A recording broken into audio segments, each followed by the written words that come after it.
নমস্কাৰ অংগনবাড়ী কৰ্মী সহায়িকা সকলৰ বাবে কালি বাজেটত বিত্তমন্ত্ৰী অজন্তা নেওগ বাইদেৱে যি ঘোষণা কৰিলে 1 অক্টোবৰৰ পৰা মাননী বা পাৰিতোষিক সংশোধন কৰিব আৰু বৃদ্ধি কৰিব কিন্তু কিমান বৃদ্ধি কৰিব তাৰ কোনো উল্লেখ নথকাত অংগনবাড়ী কৰ্মী সহায়িকা সকল কিন্তু সন্তুষ্ট হ'ব পৰা নাই যাৰ কাৰণে নেকি অসম ৰাজ্যিক অংগনবাড়ী কৰ্মী সহায়িকা সন্থাৰ ফালৰ পৰা সকলোকে একত্ৰিত হ'বলৈ আহ্বান জনাইছে আৰু সজাগ হৈ থাকিবলৈ আহ্বান জনাইছে 25 মাৰ্চলৈকে সময়সীমা বান্ধি দি স্মাৰক পত্ৰ প্ৰদান কৰে সঞ্চালক মহোদয়ক আৰু কিমান মাননী বৃদ্ধি কৰিব সেয়া ঘোষণাৰ কাৰণে বাট চাই থাকিব নহলে 25 তাৰিখৰ পিছৰ পৰা আন্দোলন কৰাৰ হুংকাৰ প্ৰদান কৰিছে আৰু বিশেষ ফেচবুক লাইভ যোগে জনাইছে চাওঁ আহক। নমস্কাৰ আজি আমি অসম ৰাজ্যিক অংগনবাড়ী কৰ্মী সহায়িকা সন্থা পুনৰ ফেচবুক লাইভলৈ আহিবলৈ আচলতে বাধ্য হ'ব লগা হৈছে। যোৱাকালি আমাক বাজেটত 10 মাৰ্চৰ দিনা আমাক বাজেটত ঘোষণা কৰিলে আমাৰ মাননী বৃদ্ধিৰ এই মাননী বৃদ্ধিৰ যিটো আমাক ঘোষণা কৰিলে মাননী বৃদ্ধি কৰিম বুলি কিন্তু তাৰ কোনো পৰিমাণ ধৰি নিদিলে। আচলতে আমি ভাবিছিলো এবাৰ বহু আশা কৰি আছিলো এবাৰ বাজেটত আমাৰ অংগনবাড়ী সকলৰ ওপৰত কিবা এটা ভাল বিবেচনা কৰি আমাৰ ভাল মাননী বৃদ্ধিৰ এটা ব্যৱস্থা কৰিব কিন্তু ব্যৱস্থাটো ঠিকই কৰিলে কিন্তু পৰিমাণটো ঘোষণা নকৰিলে। তাৰ বাবে আজি আমাৰ অসমৰ গোটেই অংগনবাড়ী কৰ্মী সহায়িকা চিন্তিত হৈ পৰিছে আৰু আমি এইভাবে মুখ্যমন্ত্ৰী মহোদয়ক প্ৰথমতে আমি অসম ৰাজ্যিক অংগনবাড়ী কৰ্মী সহায়িকা সন্থাৰ তৰফৰ পৰা তেখেতৰ নেতৃত্বাধীন বিজেপি চৰকাৰৰ আমাৰ মাননীয় মন্ত্ৰী মহোদয়া আমাৰ বিভাগৰে সমাজ কল্যাণ বিভাগৰ মন্ত্ৰী মহোদয়া লগতে তেখেত বিত্তমন্ত্ৰী তেখেতলৈ আমি অশেষ ধন্যবাদ জনাইছো কাৰণ ইমান বহু ঘাত প্ৰতিঘাতৰ অন্তত এইবাৰ বাজেটত তেখেতসকলে আমাৰ অংগনবাড়ীৰ দুখ কষ্ট বুজি এইবাৰ মাননী বৃদ্ধি কৰিম বুলি এটা ঘোষণা কৰিলে। তাৰ বাবে তেখেতসকলক আমি অশেষ ধন্যবাদ জ্ঞাপন কৰিছো কিন্তু তাৰ মাজতো আমাৰ অকণমান দুখ থাকি গ'ল যে আমাৰ মাননী বৃদ্ধি কিমান হ'ব আমি সেইটো এতিয়ালৈকে গম পোৱা নাই আৰু সেই হিচাপে আমি আজি মাননীয় সঞ্চালক মহোদয়ৰ ওচৰলৈ আহিলো আৰু আহি আমি তেখেতক এখন স্মাৰক পত্ৰ দিলো যে আমাৰ মাননী কিমান বাঢ়িব সেইটোৰ ওপৰত আমি জানিব বিচাৰিলো আৰু অতি সোনকালে এই অধিৱেশনতে যাতে আমাৰ মাননী বৃদ্ধিৰ ঘোষণা কৰে তাৰ বাবে আমি আহ্বান জনালো আৰু লগতে 19 তাৰিখে আমাৰ বাজেট অধিৱেশন নহয় কিন্তু আমি 19 তাৰিখে আচলতে এবাৰ বাজেটত যদি আমাৰ 17 তাৰিখলৈকে মাননী বৃদ্ধিৰ কোনো ঘোষণা নহয় তেতিয়াহলে আমি 19 তাৰিখে এটা কাৰ্যসূচী লম বুলি আমি সিদ্ধান্ত লৈছিলো কিন্তু 19 তাৰিখে যেহেতু বাজেট অধিৱেশন নাই সেইবাবে 25 তাৰিখে শেষ হ'ব আমাৰ বাজেট অধিৱেশন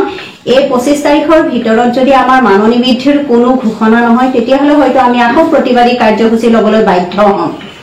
এইখিনি কলো আৰু মোৰ লগতে আছে আমাৰ অঞ্জলি বাইদেউ সহ সম্পাদিকা তেখেতেও দুআষাৰ ক'ব। হয় নমস্কাৰ আমাৰ গোটেই অসমৰ অংগনবাড়ী কৰ্মী সহায়িকা সন্থা বান্ধৱীসকললৈ আন্তৰিক অভিনন্দন তথা বৈপ্লৱিক অভিনন্দন জনাইছো। আজি আমি অতি দুখেৰে আকৌ ফেচবুক লাইভ কৰিবলৈ আহিছো কিন্তু দুখৰ মাজতো আমাৰ এটা সুখৰ খবৰ আমি শেহতীয়াকৈ হ'লেও পাইছো। যোৱাকালি 10 মাৰ্চত আমাৰ বাজেট যি ঘোষণা কৰিলে বিত্তমন্ত্ৰী আমাৰ সমাজ কল্যাণ মন্ত্ৰী মহোদয়াই যিয়ে নহওক আমাৰ ইমান দুখ কষ্টৰ মাজত ইমান আন্দোলনৰ ভিত্তিত তেখেতে যে এটা ঘোষণা কৰিছে কিন্তু ঘোষণাটো তেওঁ আমি ভবাৰ দৰে নকৰিলে সেয়েহে আমি দুখিতৰ লগতে আমি বহুত চিন্তিতও হৈছো আৰু সেইকাৰণে আজি আকৌ আমি সঞ্চালক মহোদয়ৰ ওচৰলৈ দৌৰি আহিছো আমাৰ অসমৰ বিষয়ববীয়াসকল। গতিকে আমি তেখেতক অতি দুখেৰে জনাইছো আমাৰ সঞ্চালক মহোদয়ক যে আমাৰ যি মাননী বৃদ্ধি তেওঁ বাজেটত ঘোষণা কৰিলে গতিকে আমাক কিমান দিব অন্তত সেই কথাখিনি ক'বৰ কাৰণে এবাৰ সঞ্চালক মহোদয়ে যাতে আমাৰ বিত্তমন্ত্ৰী মহোদয়ৰ লগতে আমাৰ সমাজ কল্যাণ মন্ত্ৰী মহোদয়ক এবাৰ তেখেতে জনাই আমি 17 তাৰিখলৈ যিখন তেখেতক লিখিত আমি স্মাৰক পত্ৰ আজি প্ৰদান কৰিছো তাত আমি লিখি দিছো যে 17 তাৰিখৰ ভিতৰত আমাক কিমান মাননি বৃদ্ধি কৰিছে সেই পৰিমাণটো যাতে আমাক জনায় আৰু 25 তাৰিখলৈ যেহেতু বাজেট অধিৱেশন চলিয়ে থাকিব গতিকে 25 তাৰিখৰ ভিতৰত হলে আমাক জনাব লাগে আমি পুনৰবাৰ অসম ৰাজ্যিক অংগনবাড়ী কৰ্মী সহায়িকা সন্থাৰ তৰফৰ পৰা আমি অনুৰোধ জনাইছো গতিকে সকলো বান্ধৱীকে আমি অনুৰোধ জনাইছো যে আমাৰ অসমৰ সকলো অংগনবাড়ী কৰ্মী সহায়িকা সন্থা কালি বাজেটৰ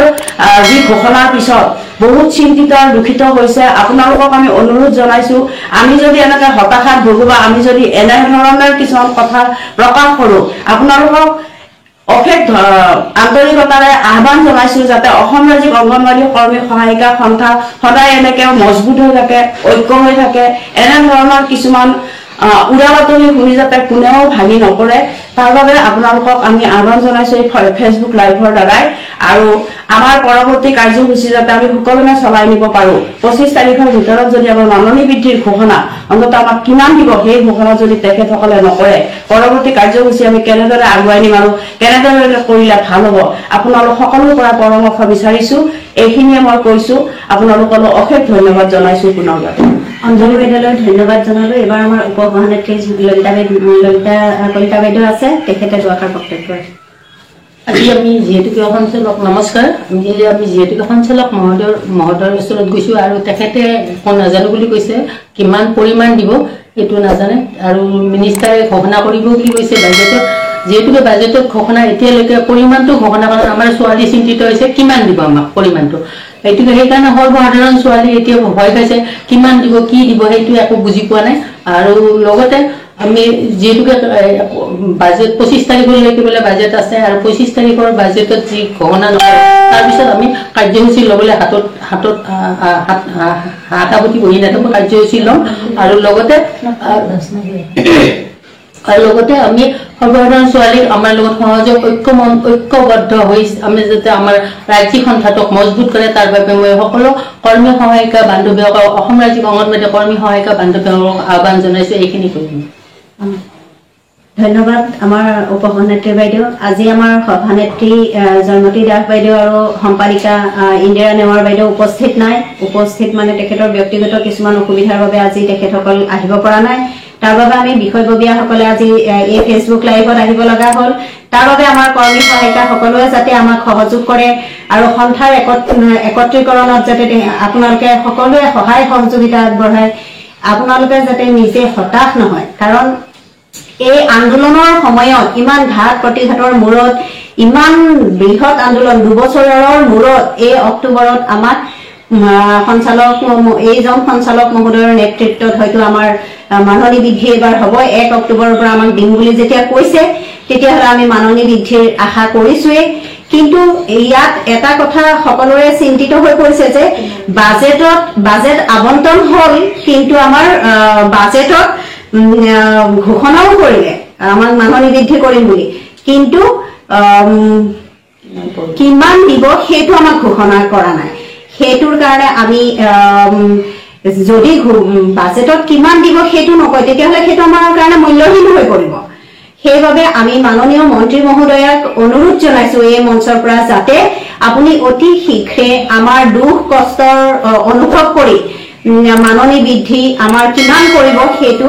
এই বাজেটতে ঘোষণা কৰি দিয়ে এয়াই আমি কৈ পেলাই আমাৰ বক্তব্য সামৰণি মাৰিছো আৰু অসম ৰাজ্যিক সন্থাই সকলোকে একত্ৰীকৰণ হ'বৰ বাবে আহ্বান জনাইছো নমস্কাৰ